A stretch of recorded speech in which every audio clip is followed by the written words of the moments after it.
But right, the material world is a persistent illusion in itself. Categorizing things by their realness seems a bit like categorizing water by levels of wetness anyway. So today, once again, we're getting deep with Anthony Peake, one of the kings of consciousness research. He's written several great books along the way, but most recently, his decade-plus study of reality, the mind, and altered states has come together in his latest masterpiece, Opening the Doors of Perception, The Key to Cosmic Awareness. Back in the THC saddle after 4 long years and still blowing more minds than the U.S. military, Anthony Peake, welcome back to the Higherside. Wow, Greg, I can actually live up to that start. Wonderful analogy with water. Really, really brilliant. Yeah, water and wetness. Yeah, you're there, man. You're really there. Thank you. Man, but it's been a long time, and I've definitely been paying attention to your work along the way. I loved this new book, and the title is, of course, a play on Aldous Huxley's famous Doors of Perception, written back in the 50s. And to kick this off, you write that you called the book Opening the Doors of Perception because you believe the time has come to reevaluate the model of perception suggested by Huxley and to view it through the lens of our modern science. And that is well said. So where do we see the greatest need for updating? What have been our biggest insights since Huxley's time? Well, I think with the developments in quantum physics, the developments in neurochemistry, and the developments of our own understanding of the true nature of the universe, and also the expansion of our understanding of virtual reality, I think all lead us to the idea that we are more aware of the idea of external reality being some form of simulation than we've ever done before. Now, when Aldous Huxley wrote his book back in 1954, it was an excellent book, but he was writing from experience and he couldn't necessarily link that to known science. Whereas now we are in this very, very strong position of understanding exactly the relationship between consciousness and reality and how that relationship can be widened by certain substances or certain neurological or neurochemical states. Mm-hmm. Yeah, I mean, obviously we've learned quite a bit since then. And I mentioned Gnostics in the intro, and you talk about the Pleroma quite often in the book. For people who are unfamiliar, tell us about how the Gnostics viewed reality and this Pleroma they describe and how that fits into your view. Okay. The Gnostics were a group of individuals, a religious group around about the 1st and 2nd century AD. And they've always been around, and they were probably around before that period. But effectively, they were a group of theologians and individuals who thought very, very deeply about the true nature of reality. And one of the major issues they had with the belief systems of the time was something called theodicy. And theodicy is why it is that a good God, Yahweh, whatever we want to call him, is willing to accept the existence of evil. The logic being that how could a truly eminently good God create childhood cancer? Or how could he allow evil to exist? And indeed, why would he allow the existence of Lucifer or whatever we want to talk about? Now, at that time, obviously, most people had a religious worldview and a mystic worldview of how reality worked. And the Gnostics concluded, quite rationally, and I'm sure this is a position that most thinking individuals come to at some stage in their life, is that maybe the God that is the God of the Old Testament or even the God of the New Testament isn't necessarily the real God, that there is an existence behind this existence, and that this existence has been created by what is known as the demiurge, the half-creator, Yaldabaoth, and the idea that we are trapped within this a simulated world that keeps us away from the real reality behind the reality. Now, the Gnostics called that reality the reality behind reality, or the God above God, as my friend Miguel Connor calls it. That is the Pleroma. And the Pleroma is from the Latin. I think it's from Latin, it may even be from Greek. And it literally means fullness. And it's the idea that there is something behind this reality that we can, under certain circumstances, perceive, or part of us can perceive. Because the Gnostics argued that what has happened is we have all within us a shard of the Pleroma, a little kind of nugget within ourselves that is lost from the Pleroma, that is beyond our understanding.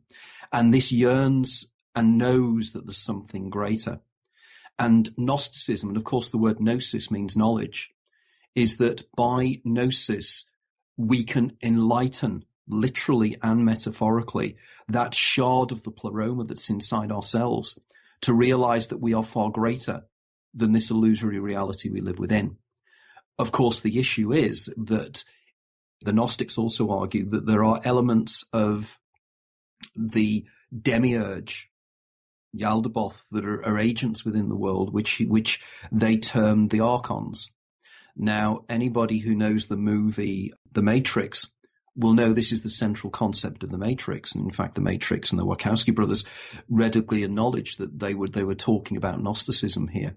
And of course, the idea that Neo becomes an enlightened being, he becomes aware when he takes the red pill, he becomes aware of the fact that there is a reality behind the reality. And the Agent Smith and his associates are there to actually deny us that overall existence.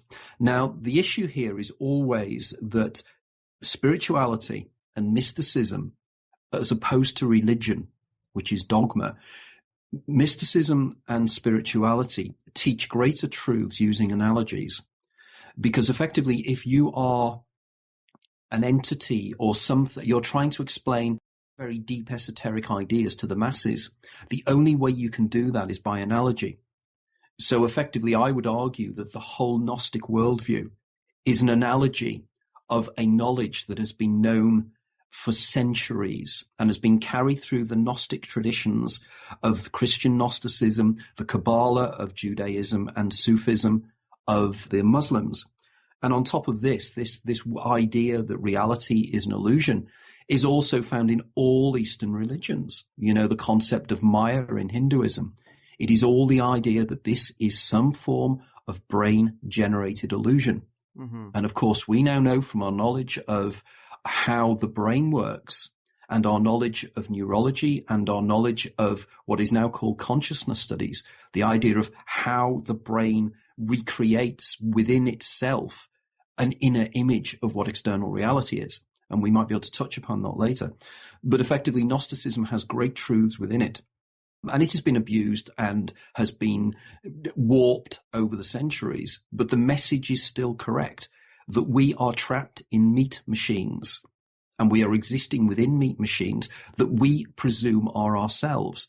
But a very quick thinking of grammar here makes you realize that the illusion is not as strong as we're led to believe, because you turn around and you say, my leg, my arm, my face, my brain, my ears. You never ever say me in reference to these things. These are things that are outside of yourself that you perceive. Now, there's a guy called Harding many years ago who wrote an amazing book on, I think it was titled something like On Realizing He Didn't Have a Head. And he was sitting on a mountaintop, Douglas Harding, and he was sitting on a mountaintop and he looked at his body, and for a second he had one of those amazing moments of clarity where he realized that he was a headless body as far as his own perceptions were concerned. There was this body underneath him, but he couldn't see his own head.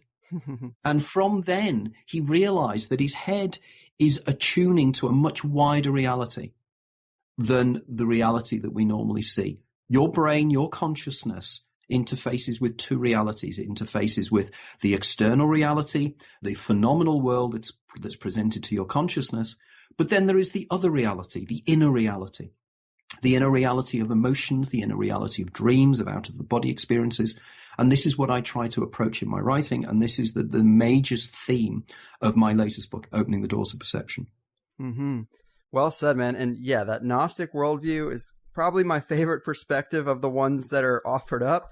And on the subject of those consciousness studies you mentioned, there are a lot of people in this alternative realm that talk about the examination of out-of-body or near-death experiences. They study psychedelics and entheogen use, but I don't see a lot of people trying to tie in conditions like migraines, epilepsy, and schizophrenia, just to name a couple. That's a big part of your latest book, probably one of my favorite parts. How has this component helped in you understanding the big picture?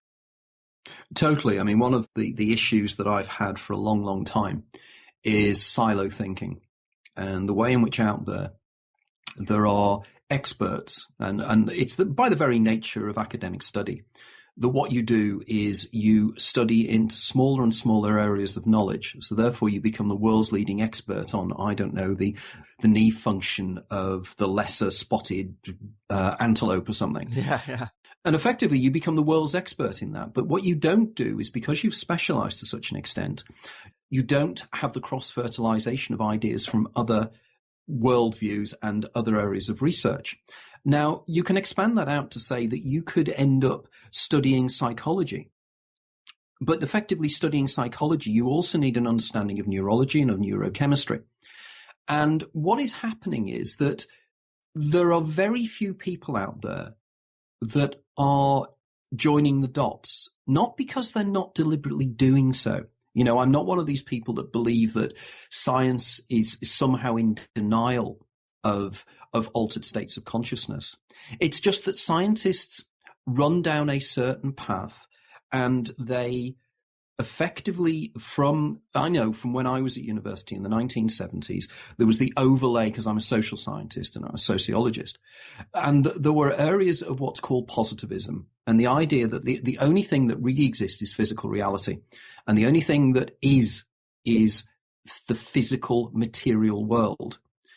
Whereas there are other people who argue the material world is just but one aspect of a far broader worldview.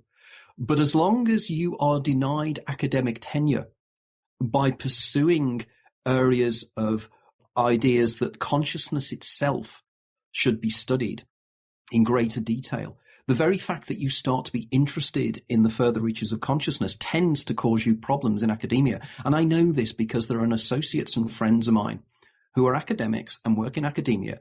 And whenever I meet them for a drink or whenever we talk on Skype and everything else, they will always turn around to me and say about extraordinary experiences they've had. They've had out-of-the-body experiences. They've had near-death experiences. They have perceived aliens. They've seen UFOs.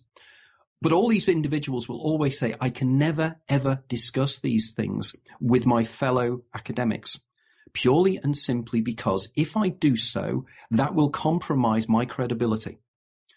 And the issue is that they're all thinking this, that all of them are stuck in this materialist paradigm whereby you have to deny the inner life. There is a form of psychology at the moment known as eliminative materialism. And eliminative materialism is the mainstay of most psychology and most neurology. And effectively that is, we do not have an inner life. We are fooling ourselves into thinking we are self-referential conscious beings. Now, believe it or not, that is the status quo, and that is the approach that most research scientists in neurology and social sciences and the science of consciousness studies take. We are fooling ourselves into thinking we are even conscious.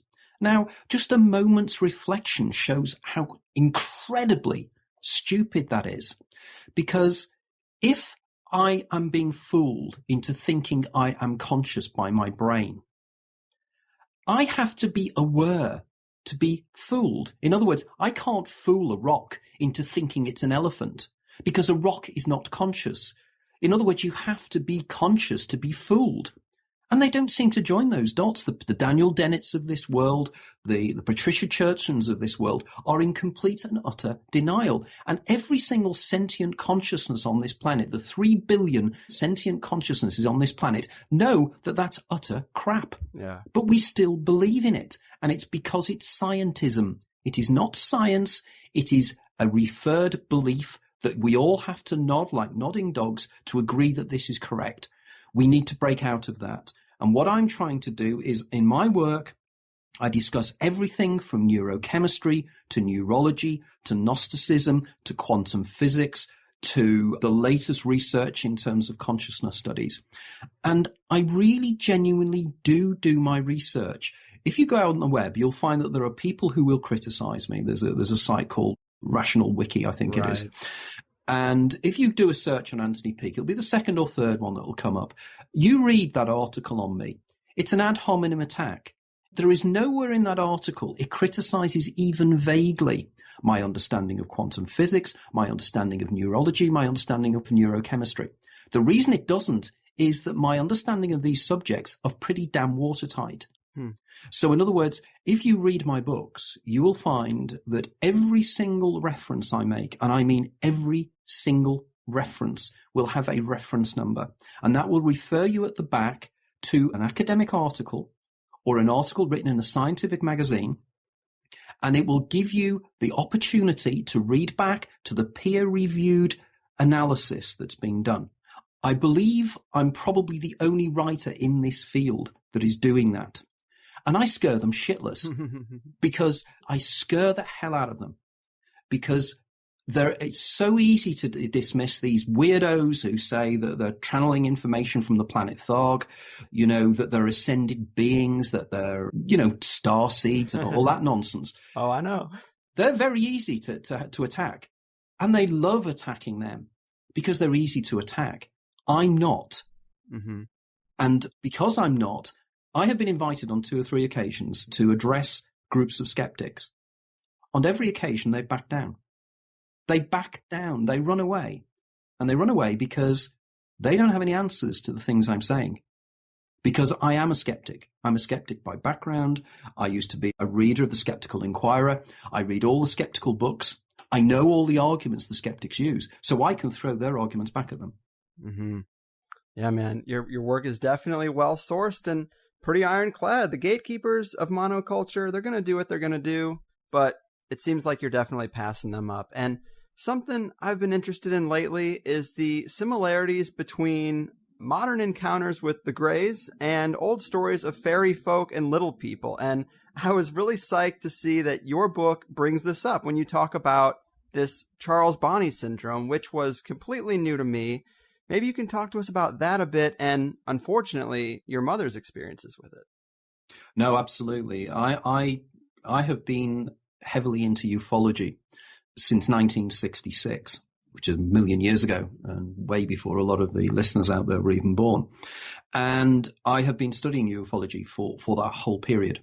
And it has always intrigued me as to the cultural aspects. And when I was at university, I studied sociology. I studied the sociology of religion, the sociology of belief.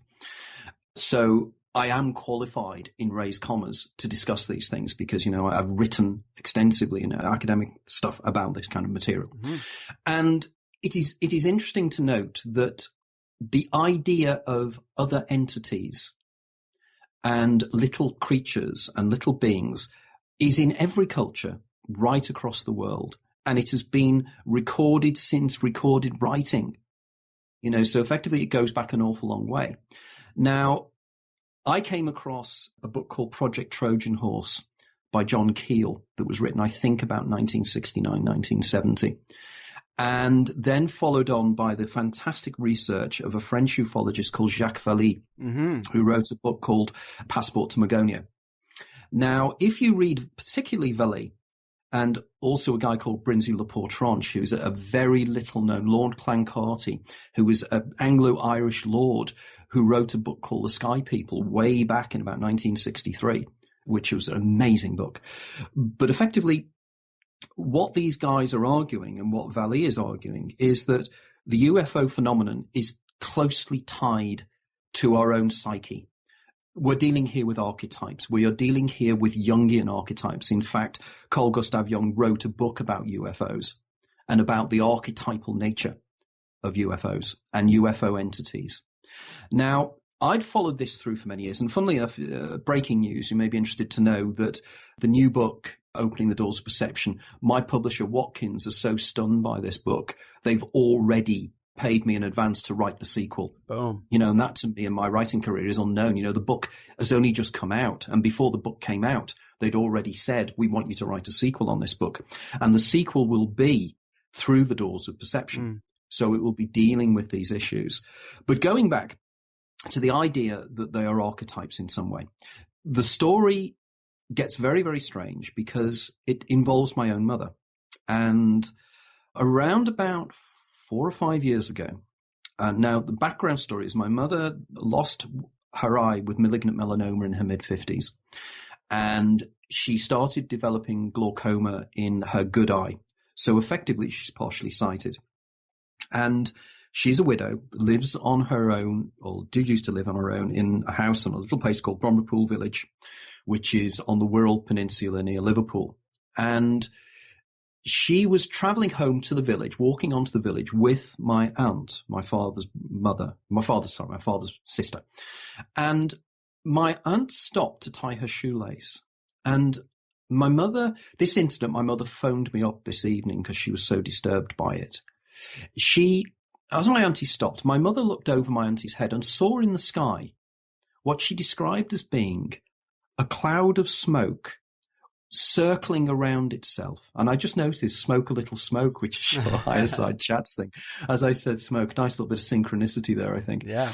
And she said it started to swirl around itself and turn into a disc shape, and then suddenly shot off at high speed towards North Wales. So effectively to her left-hand side as she was looking at it.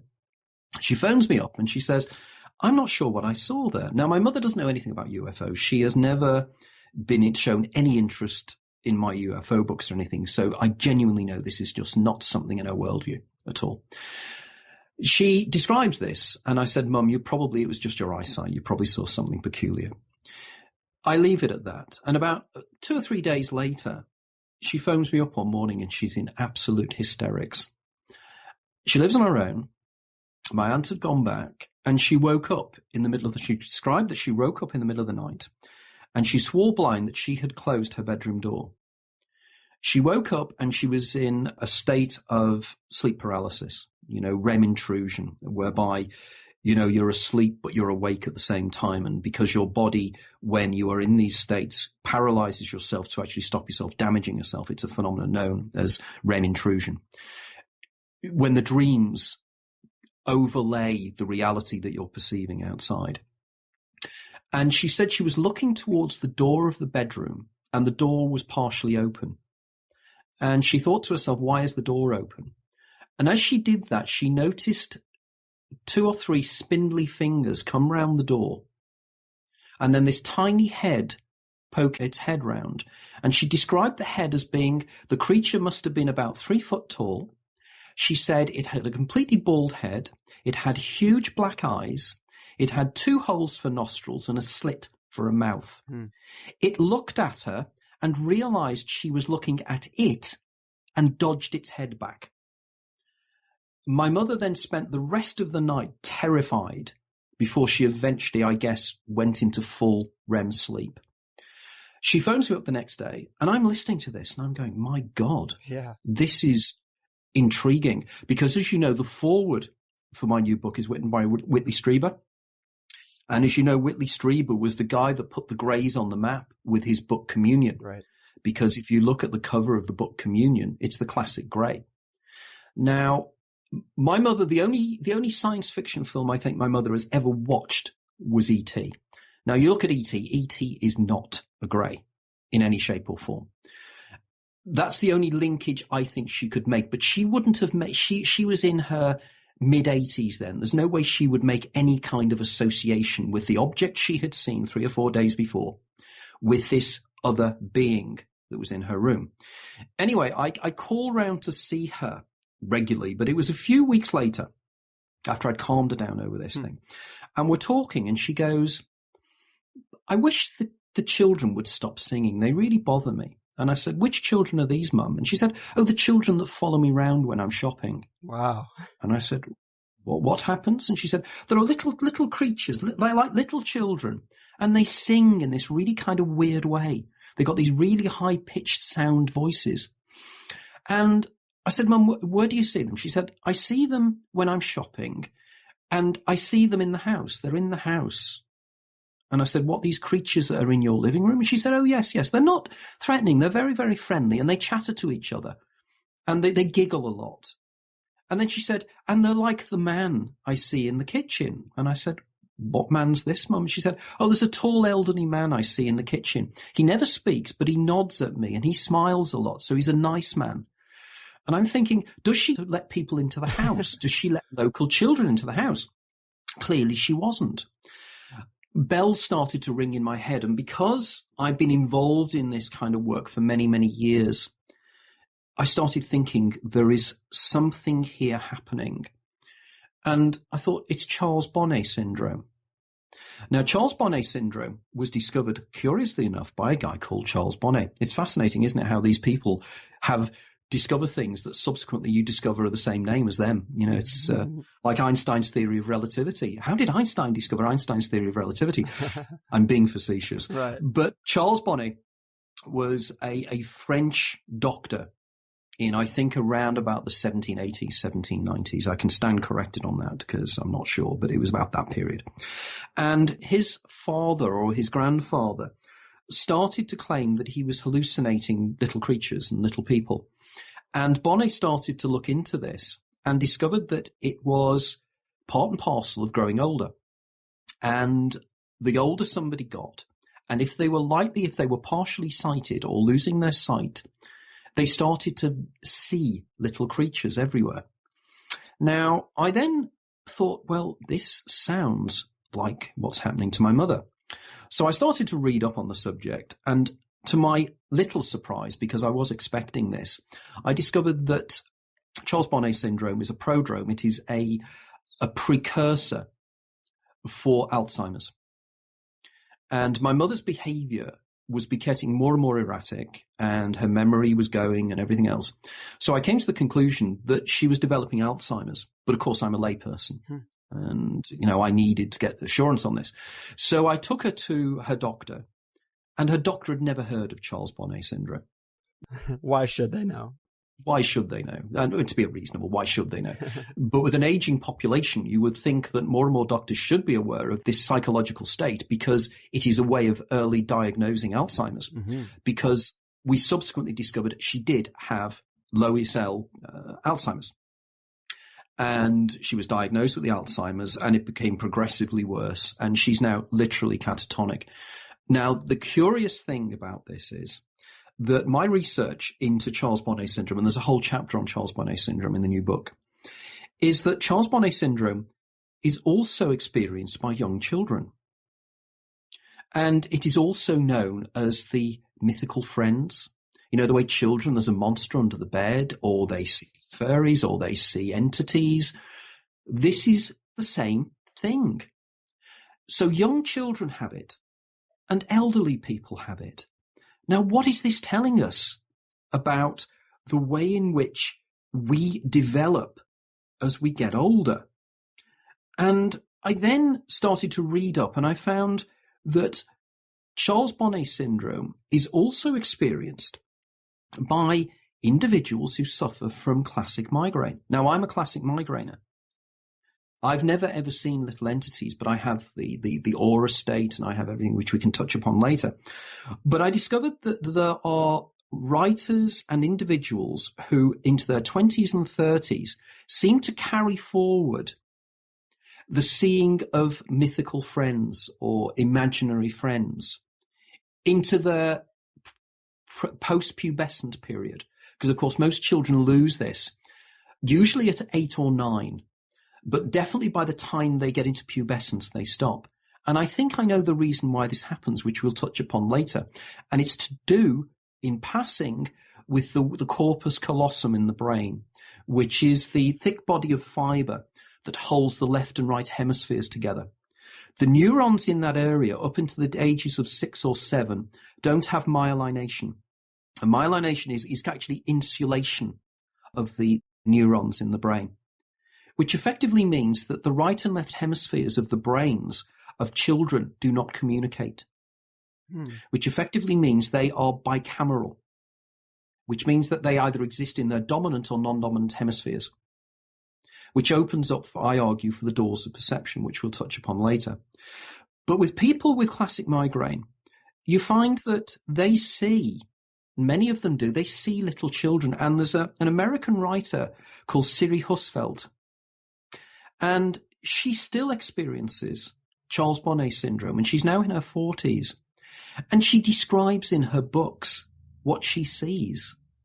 And one incident she describes is uncanny. She was sitting on her bed, And suddenly, through the door of her bedroom was a little farmer, about 8 inches tall, with a little cow. And he's pulling the cow. And the cow is responding and pulling back at him. So he gets a stick out and he beats the cow. And as he does so, a little police car comes round full of little police officers who get out and arrest him, push him into the police car and drive out. And she's sitting there watching this, and this hallucination, for in raised commas, is out there in three-dimensional reality. Now, this phenomenon is known, and before people think I'm making this up, I strongly advise you read the book Hallucinations by Oliver Sacks, the late Oliver Sacks. And Oliver Sacks is one of the most fascinating writers on extraordinary psychological, neurological experiences that people have. He wrote a famous book called The Man Who Mistook His Wife for a Hat. Wonderful, wonderful title. And it literally was one of his patients was suffering from agnesia and various other problems. And he literally thought his wife was his hat. So he tried to pick her up and put her on his head. Okay. And he has a whole chapter in his book Hallucinations on Charles Bonnet syndrome. And in this chapter, he discusses in great detail the things I have discussed in greater detail in my book about elderly people and the way Charles Bonnet syndrome seems to start developing. Now, I believe this is because old age and youth, it being an infant, are directly related. And that as an old person, have you ever noticed with old people, as they get older, they become more childlike. They start to look more like a child. My mother, I've watched my mother go in reverse from being a woman in her 70s, being very fit and active and very, very bright, to becoming more like a child and even more like a child, till now she's virtually a fetus. She's curled up in bed, she's tiny, she's in a fetal position, she doesn't move, she doesn't communicate, just like a baby does. And I believe this is because when you die, you go back to being reborn again. And everything psychologically, you are developing and going back down into childhood, into infancy. And then you get reborn again in the start. And of course, in my books, I've discussed this in great detail. But this is the first book I've done where I've actually pulled together powerful, powerful information. There was a guy called Barry Reisberg in 1984. Again, he's a scientist. He's a neurologist. He came up with a hypothesis called retrogenesis. And retrogenesis is exactly what I have just said. It's where the old person becomes a child. They go backwards in time. But of course, he wouldn't argue they start again. But I argue they do. I argue that our life is a circle. Our life is it's like a spiral. And when we die, we go back and we're reborn again. Yeah. And there's more and more evidence. This is powerful evidence from neurology that this is the case. Because, of course, what happens is when the child starts to become aware of its world, what does it do? It sees the world as an extension of itself. We know this, how children's minds work, from Piaget and the developmental people, Vygotsky and other people that looked at the development of young children all through the centuries, or all through recent years. We know this is how the child develops. And I believe they carry through their doors of perception as Aldous Huxley described them. Well, in fact, it wasn't Aldous Huxley. It was William Blake from the poem, from Songs of Innocence, I think it was. But effectively, the doors of perception are open. And this is the whole theme of the book. So from my mother's experiences, but I think the important detail here is the alien encounter. The way in which the aliens seem to be the facilitator and seem to be something that was the start of the opening the doors of perception. And I think this is of profound significance, especially when we start discussing, which hopefully we will later, DMT experiences. Man, those are powerful observations and a really elegant way to describe old age and the dying process. Makes it seem a lot less scary. I really do like that. And you mentioned hallucinations, and your book talks about that a lot, but it is such a loaded term. And to be clear, this isn't to say that these things people are experiencing or seeing aren't real, autonomous, or conscious entities, only that they can't be sensed in brains of neurotypical states, which is a term that I like that I got from you. But I guess it gets really weird when UFOs leave physical traces or people are found with implants. I mean, How do we rectify some of those physical traces of what, the monoculture would want to say are just hallucinations? Well, this is where the problem lies, because my mother's experience of seeing the UFO over Price's factory on the Wirral was subsequently vindicated by a Facebook friend of mine called Morrigan Hawkins.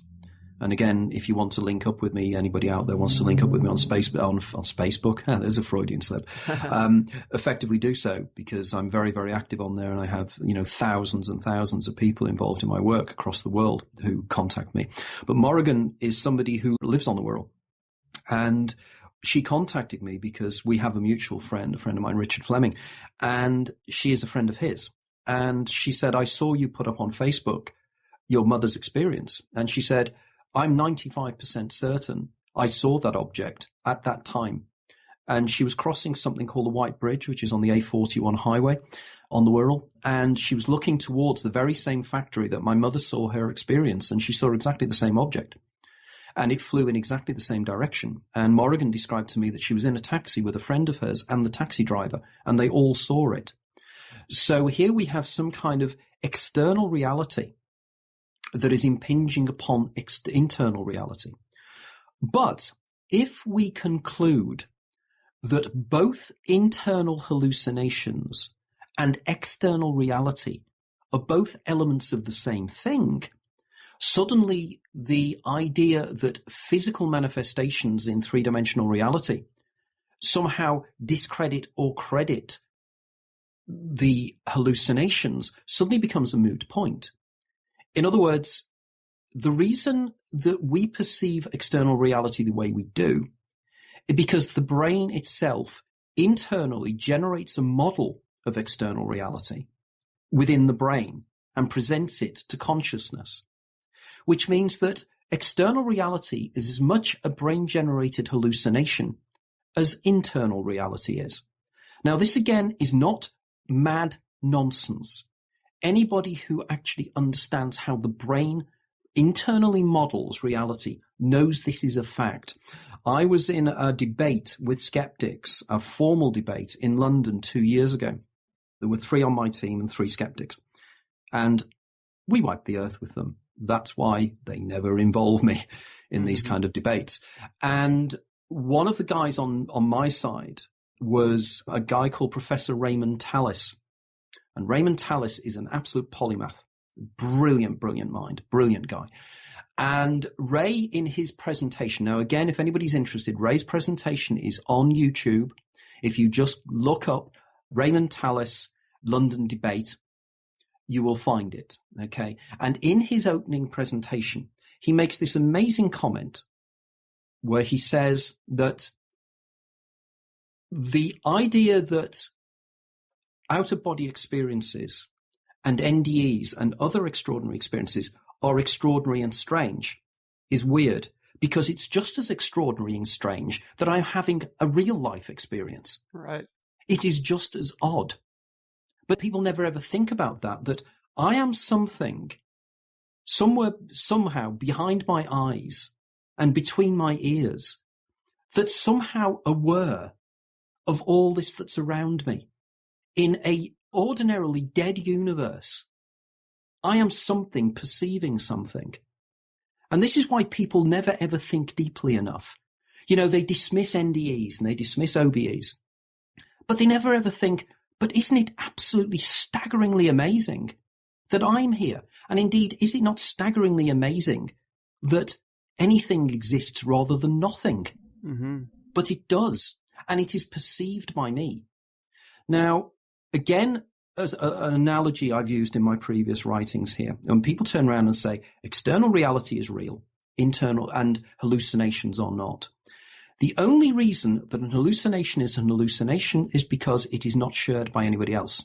That is the absolute definition. It is a perception that is external to yourself that nobody else perceives. But there is something else in psychology called a folie à deux. And a folie à deux is when you and another person share an hallucination, which has been recorded many, many times. So here we have a problem for materialist reductionist science, because the only way they can explain a folie à deux, which is a shared hallucination, is by falling back on telepathy, communication between brains at a distance. But they don't believe in that anyway. So they use one thing they don't believe in to explain something else they don't believe in. When you then have a group of individuals who collectively have an hallucination, like many of the mass UFO sightings, with the incident at Fatima, where the sun supposedly spun in the sky, these things were seen by thousands of people. That's collective hysteria. So we have thousands of people sharing an hallucination. But if thousands of people can share an hallucination, why is external reality similarly not an hallucination? Because the only reason I believe that external reality is real is because other people correspond and agree with me it is consensually real. It's actually a term called consensual reality. We consent to the fact that we see the same things.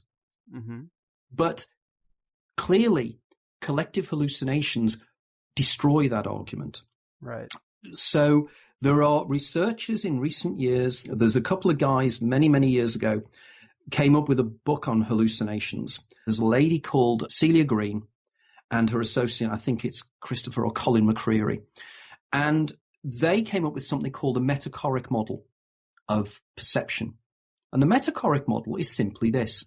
Everything is an hallucination. Everything. And to me, that makes eminent good sense. Absolutely. I agree. And maybe we should throw dimethyltryptamine in here a little bit, because you could consider it a bit of a clue that I've heard other researchers suggest that because the alien abduction phenomenon and UFO sightings seem to repeat with people, they seem to be multi-generational. I've heard some people equate that to the reasoning being that maybe it's because of a hereditary DMT dumping condition of some kind, or some kind of chemical issue. What are your thoughts on that? And maybe, also what role does dimethyltryptamine play in the big picture? Okay, well, the things we have to discuss here is that there will be people out there who will be believing that some people know that DMT, just an explanation, dimethyltryptamine is the most powerful hallucinogenic substance probably known to man. The most powerful one thus discovered. It's in nature. It's in plants. It seems to be everywhere. It seems to be unusual to find places where it's not. It's been found in the cerebral fluid, in the back, in the spinal cord. It's been found in the liver, and I think it's been found in the lining of the stomach. But educated people will counter the argument and say, yes, that as it may be, but it's never been discovered in the brain. It has been discovered in the brain. It's just that people don't know about it. And the reason being is that I think this discovery has caused incredible problems with the deniers of the greater reality. 2014, I think it was, there was a paper published by a lady called Jimo Borjigin, who was at the University of Michigan. And she's been researching the brains of rats. And she did some tests on rats that year. And she found inside the pineal gland of rats dimethyltryptamine. The rat's brain is a mammalian brain. It is evolved in exactly the same way as the human brain has evolved. The reason that they do experiments with rats is because the the way the brain communicates with a rat is incredibly similar to the way the human brain comes about. They found it in a live rat. Now, if that is the case, either dimethyltryptamine is generated by the pineal gland, or it appears from somewhere else in the body, in the pineal gland. But there is no question that it was inside the pineal gland. Now, this then explains why it's in the spinocerebral fluid. It explains why it's in the body. It explains why it's in the blood. It's part of us. We have evolved in this way. Now, the reason we don't know that dimethyltryptamine is in the pineal gland of live people is obvious. It doesn't last very long, and it changes into other substances. So unless anybody is willing to volunteer to have their brain split open and have a sensor put inside their pineal gland, we'll never know. But if somebody volunteers to do that, I guarantee they will discover that DMT is generated by the pineal gland. There is lots of supporting evidence for this. For example, there are things called the TARS receptors, the trace amine associated receptors. And there's something called the sigma-1 and sigma-2 receptor sites. And these receptor sites within the neurons of the brain are known to react with dimethyltryptamine. It's as if they are designed, they're like little harbors. And receptor sites are always designed to work with particular neurotransmitters, which are chemicals that are generated by the brain to communicate, send messages across the brain. These are designed to work with dimethyltryptamine. Mm. Now, if dimethyltryptamine, these have been designed, this means that dimethyltryptamine is something called a neurotransmitter. Right. And if it is a neurotransmitter, it is our modulator of reality. And this is something that Rick Stressman argued. So suddenly, we have something very curious here, because dimethyltryptamine has been known for many, many years, and I'll touch upon ayahuasca later if we get the opportunity.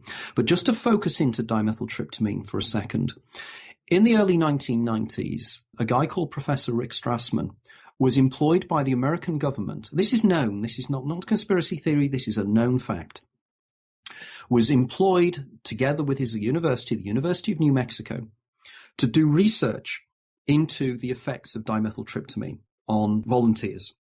And they had scores of volunteers who volunteered to take intravenously, have injected into their bloodstream dimethyltryptamine. And then their job was to then have the dimethyltryptamine experience and report back to the scientists what they experienced.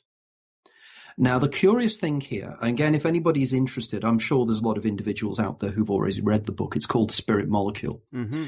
But Rick reports, as he would do in a scientific way, the reports that the individuals gave. All of them said that when they were in the DMT state, they realized that this here is the hallucination.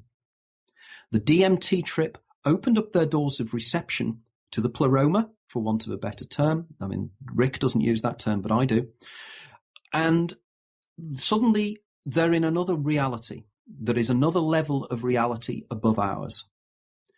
And in this level of reality, there are entities. And these entities have motivations. These entities show planning. These entities communicate. They're not like things that appear in normal dreams. They are things that we're expecting them. Some of them, when they went, they got into this place where they go into this kind of cloudscape. And there are these beings that they can see through the clouds. And then the beings start to look at them. The beings were expecting them. The beings knew that they were taking DMT and were ready for them. Mm-hmm. The beings in question were generally described in a very similar way to Greys.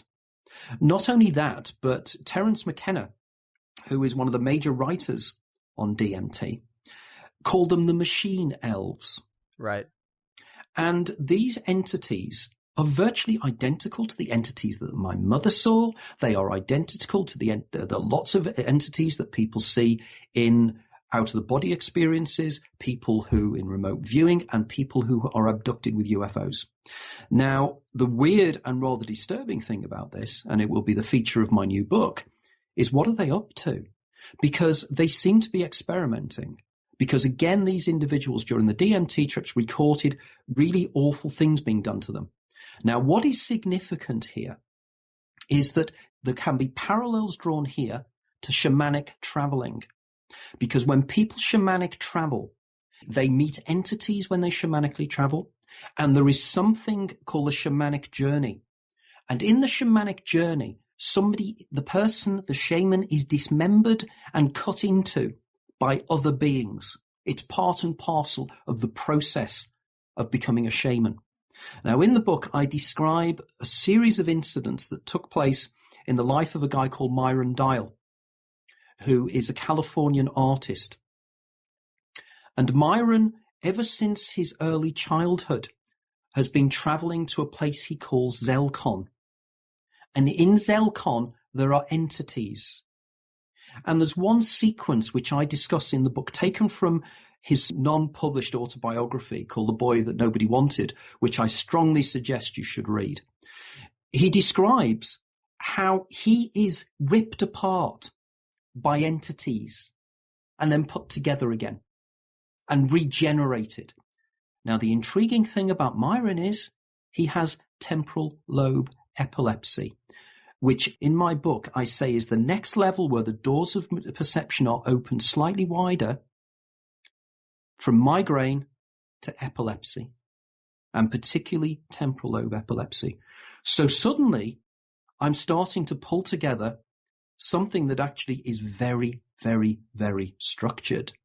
It's suddenly I'm not writing that I've had these weird experiences, and in those weird experiences, the Martians have told me all these things. I'm actually doing the science and saying there are direct links between migraine and temporal lobe epilepsy. In fact, there is a known syndrome. There is something called elliptoid migraine, where individuals, you cannot tell the difference between a migraine aura and a temporal lobe epilepsy aura. So these are people who the door looking into the pleroma is starting to get wider and wider. Now, I argue with Myron, and he's in agreement with me on this because I had to be sensitive about this. Because I said, Myron, I think you have more than epilepsy. I think you have elements of schizophrenia. And there's this something called SLPE. It's schizophrenia like psychosis of epilepsy. And this is the borderline between epilepsy and schizophrenia. And schizophrenia is when the doors of perception are blown off. And schizophrenics see the pleroma and are the entities, whatever they are coming through, and they are part of their hallucinatory life all the time. And it drives them mad.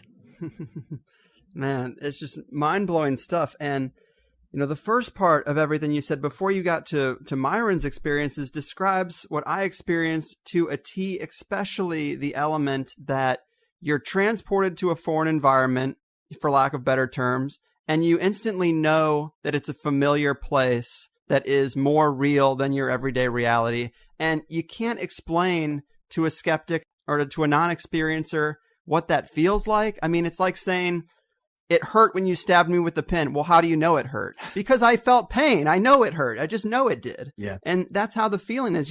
You know it's strange, but yet incredibly familiar. And if I hadn't experienced it myself, I mean, that morning I woke up an atheist. I went to bed not knowing what the hell was going on. But amazing stuff, man. We got through about half the questions I had for you. We'll have to do this again sometime. No, absolutely. Anytime, Greg, you want to do it again, I'm more than happy to do. You're a great interviewer and you know your stuff. Thank you, man. And you do your research. You actually give me the honor of reading the book, which is important. Hosts only have a couple small jobs, and that would be one of them. But, you know, the rest of the world makes it easy for me, I guess. So thanks again, man. One thing I did take away from you, I've been a fan of your work since we first got familiar. You were actually the guest on my 21st show ever. So I appreciate coming on at such an early stage. And you talked about the lucid light device, and you made me aware of that. And I was lucky enough to experience one when it came through town. So I'm always going to owe you that, because that was... Okay. Have you got time to tell us about your experience with it? I mean, yeah. To be honest with you, it was a little... because they had a dial on the machine, and it had 10 stages, and they said, we can dial up the intensity as much as you might like. And on 10, they had the label DMT. And I said, well, you know, I've done DMT. I've done several hallucinogens. Let's just go for it. I'm here. I'm not going to see this again. And it was interesting, but it felt like, you know, having experienced DMT, it kind of felt like a synthetic version. and I was left kind of dizzy, which is not what I experienced with the drug itself, but definitely fascinating that you could get someone that close to a real psychedelic experience with just flashing lights. We are just a series of electrodes, and we're big computers, and it was intense. It definitely was, but I felt like it was still felt slightly simulated, and I didn't really get out of body in the way that I've heard other people describe. No, I totally agree with you on that. I think the thing is, as you know, there's a section in the book where I discuss claviform constants. And claviform constants, I think, are what it generates. And these are hallucinogenic images, but they are not as powerful as what DMT would be. Mm-hmm. In other words, DMT, I think, is kind of looking at a TV screen and seeing something at a distance, whereas DMT gives you, I mean, I've never taken the substance, but I am told, and I would use the analogy, it's like being in an IMAX cinema, surround sound, 3D, the whole caboodle. And that's the difference, because I do not think you can simulate these things in that way. I think they have to be simulated differently. And there could be an argument that it might actually stimulate the pineal gland to release dimethyltryptamine, endogenous dimethyltryptamine. But I remain to be convinced. But until I have done DMT, I obviously can never really comment in that way, because I can't. You can. And I think your opinion on that is very, very important. So thanks for sharing that. Hey, thank you, man. I wouldn't have even given it a second thought had you not emphasized how useful it could be as a tool. And I'm glad I can knock that off the bucket list for sure. So, man, I definitely love this. We could do it all day, but that pretty much is all the time we have. It's been a serious blast talking to you again. Before we go, remind the people where they can get the book and where they can follow more of your ongoing work, maybe on your website. Okay, yeah, my website is anthonypeake.com. It's recently been totally revised, so it's a completely brand new website there, and you'll find tons of material on there. All my interviews, this interview will be up there, my previous interviews with Greg will be up there, and everything else, so it will all be there. In terms of my books, you can get them on Amazon, you can order them from your local bookshop, you'll probably find some of them in your local bookshop. They're on Kindle. I'm about to spend 3 days in 2 weeks' time recording an Audible, whatever they're called, book for my first book. So that will be going into sound. Lots of material out there, but my books. And if you want to help me, always the best way to help me financially is to buy the books off my website, because there is a section on there where you can buy the books and you get signed copies. I cannot compete with Amazon in the terms that I have to pay distribution costs, but you get the book at the same price you would pay in a bookshop, and I'll sign it and everything else. And obviously you're then part of my world. But join me on Facebook, check me out on Facebook, check out the website and everything else. And I'd love to hear from you. If you've had experiences, it's important to me that I get feedback. I get scores of messages every day, so I try as best as I can to get back to everybody, but I can't guarantee it, but I will try. Right on. Cool. Anthony, amazing. Keep digging in, and we will be eager to digest what you discover. Until next time. Thanks, Greg. Thank you. All right, Anthony Peake, big thanks to him. Great speaker, passionate about his work, touched by more than one personal connection to the research, and you got to respect that. And hey, life is weird. Consciousness is weird. And to talk about it at these depths is pretty refreshing, because when was the last time you actually sat with a buddy and contemplated why we need sleep to live? Why we need REM sleep specifically, the dream cycle.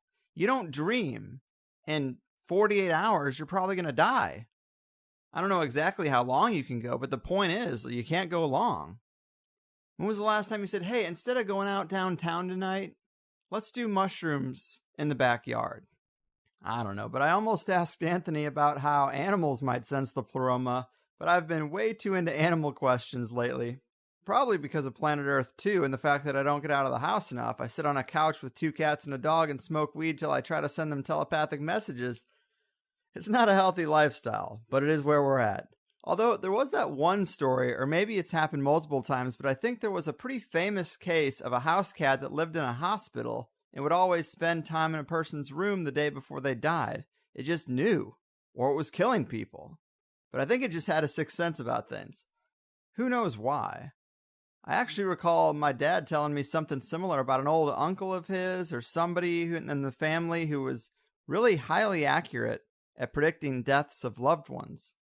Dig back a few generations, and I think most of us will find something like that. Also, the great minds behind Westworld, which we talked about, are actually Michael Crichton and Jonathan Nolan, Christopher Nolan's brother. And I'm only 3 episodes into the show, and I find it to be pretty slow, but I'm going to try to stick with it. I was reminded with this THC just how far off my thoughts can be from the mainstream. It's just funny how sure people are about things they know nothing about. A lot of people who have never smoked salvia are positive it can't transport you to another place. People who have never meditated are sure that the benefits have to be overinflated. It's just so frustrating because what do you say to a person who is completely sure of themselves, wrong, and also in the majority?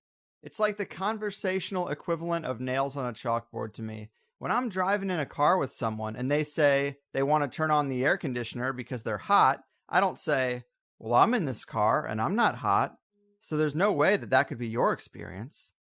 Or if someone says they're hungry, I don't say, nah, that can't be. I mean, how do you respond to that? Someone doubting that you're experiencing the sensation of hunger. It's the same thing with psychedelics. Don't tell me what I experienced. If you don't have the balls to do it yourself, then get insight from those who do. Don't shit on their experiences. Don't put up a wall sponsored by the establishment's Coalition for a One-Note World. Fuck that, and fuck them. I'm out of here. Your move, brave psychonauts and entheogenic explorers, risking it all to further explore the depths of the multiverse in silent defiance of a multi-generational campaign to regulate our brains to wavelengths they deem fit? Your fucking move. Lucid dreams are so vivid, 'cause you go to bed at 7 and your brain comes alive, 'cause you hate your 9 to 5. You wake up with a dread and make sure your cats are fed. Did your brain talk to a ghost who moved your coffee and your toast as you listen to the Higherside chats? You get to your desk and your boss says it's a mess, and your soul slowly grows to a place where nothing grows. When you think he's not around, you insert a SETI sound. The OM says turn it down, and you say it's just the Higherside chats. Oh, do you think you'll be invited to Bohemia Grove, to a Bilderberg Club? Oh, do you think you'll be invited by a Rothschild to a party on a submarine? Diving down to the center of the earth, through the Marianas Trench, your teeth begin to clench from the sulphurous stench. The mask you're given doesn't fit, 'cause you're not one of them. Starting today, you'll make plans to get away. There's no one to hold you down, and the what-ifs start to drown. Then you wake to the glare of a cold fluorescent stare, and the light winks at you, 'cause its life is almost through, but it's holding on to quit time just like you. It's time for the Higherside chats.